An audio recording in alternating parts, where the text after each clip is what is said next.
हरे कृष्णा, राधे राधे। नमस्कार दोस्तों, आज मैं आपको करवा चौथ व्रत की संपूर्ण कथा सुनाने जा रही हूँ।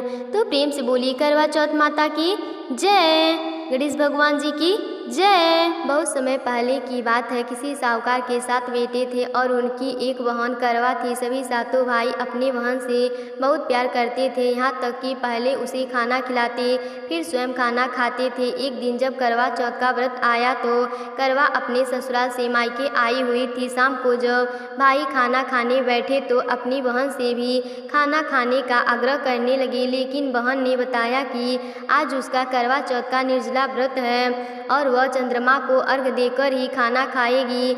अपनी बहन को भूख प्यास से व्याकुल देखकर सबसे छोटे भाई ने पहाड़ी पर जाकर एक दीपक जला दिया और उसे चलने की ओट से रख दिया। वापस आकर अपनी बहन से कहने लगा, बहन चांद निकल गया है, तू अर्घ देकर खाना खा लो। करवा भागी भागी अपनी भाभियों के पास गई और कहने लगी, भाभी चलो चांद निकल गया, अर्घ देकर खाना खाते हैं।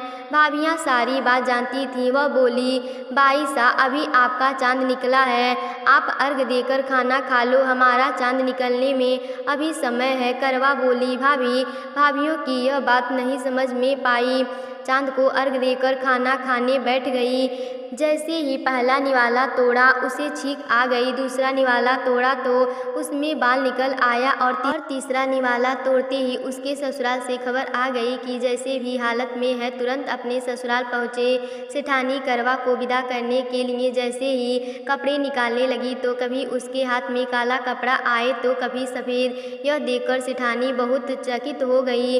करवा से बोली, बेटा रास्ते में जो भी मिले उनके सबके पैर छूती जाना, जो भी बूढ़ सुहागिन होने का आशीर्वाद दे तो वहीं अपने पल्ले में गांठ बांध लेना।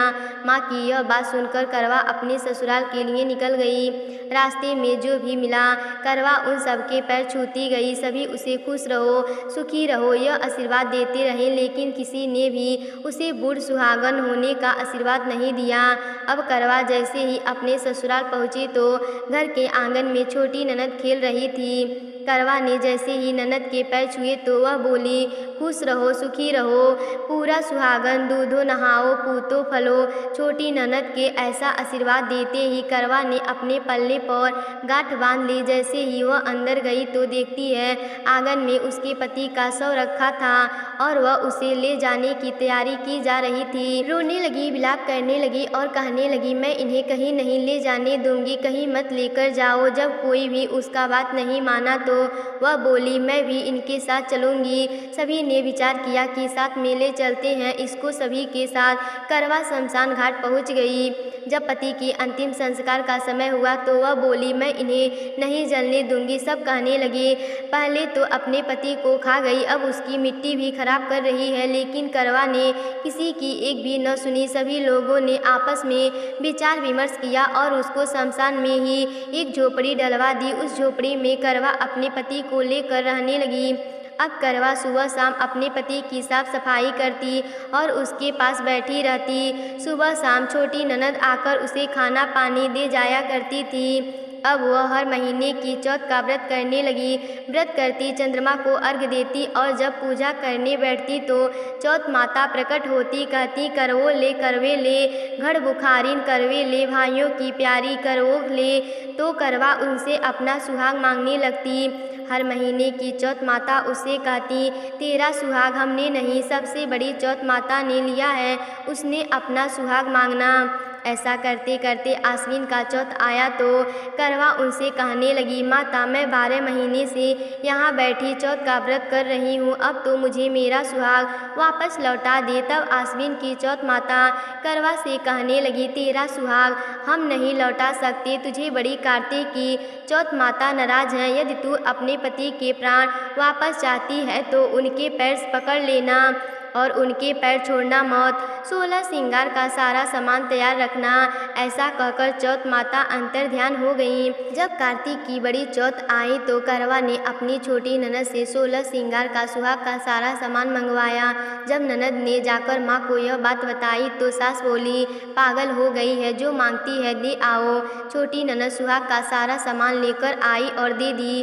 अब वह करवा चौथ का व्रत रखती है, चंद्रमा को अर्घ्य देती है और जैसे ही की जोत करी तो चौथ माता उसके सामने प्रकट हुई और कहने लगी, कर लोवे ले धनी, बुखारी कर लेवे 7 भाइयों की प्यारी बहन कर वो ले, दिन में चांद उगाने वाली कर वो ले। तब उसने उनके पैर पकड़ लिए और बोली, माँ मेरा सुहाग मुझे वापस लौटाओ। यह सुनकर चौथ माता बोली, अरे तू तो बहुत सुख में है, 7 भाइयों की प्यारी बहन है, तुझे सुहाग का क्या काम।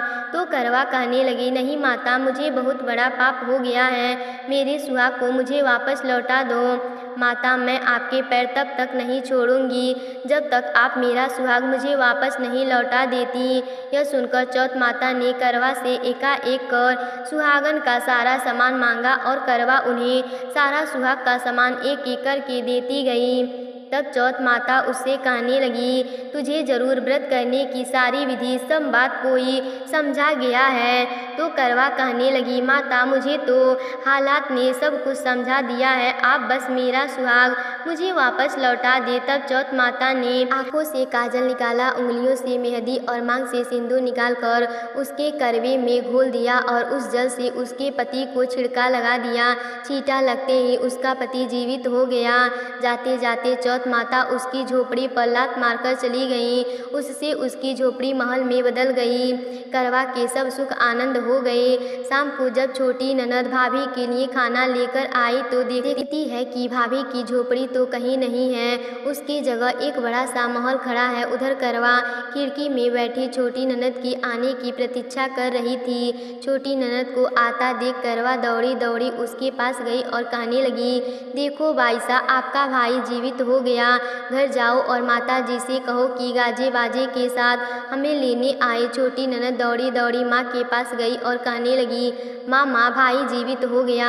माँ कहने लगी, अब तक तो वह भाभी थी, अब तेरा भी उसके साथ साथ दिमाग खराब हो गया है। वह तो बोली, नहीं माँ, मैंने अपने आँखों से देखा है, भाई जीवित हो गया है। यह सुनकर माँ और बेटी दोनों गाजे बाजे के साथ अपने बेटे और बहू के पास पहुँचे। बेटे को जीवित देखकर सास बहू से पैर छूने लगी और बहू सास के पैर छूने लगी और कहने लगी, माता जी देखो, आपका बेटा जीवित हो गया है।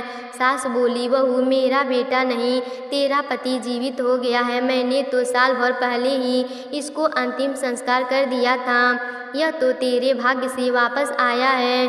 ये चौथ माता जैसे पहले साहूकार की बेटी के साथ करी वैसे किसी के साथ मत करना, और बाद में जैसे करवा के पति को लंबी आयु दी वैसे ही इस कथा को कहने वाले, सुनने वाले और हुंकार भरने वाले सबके साथ करना।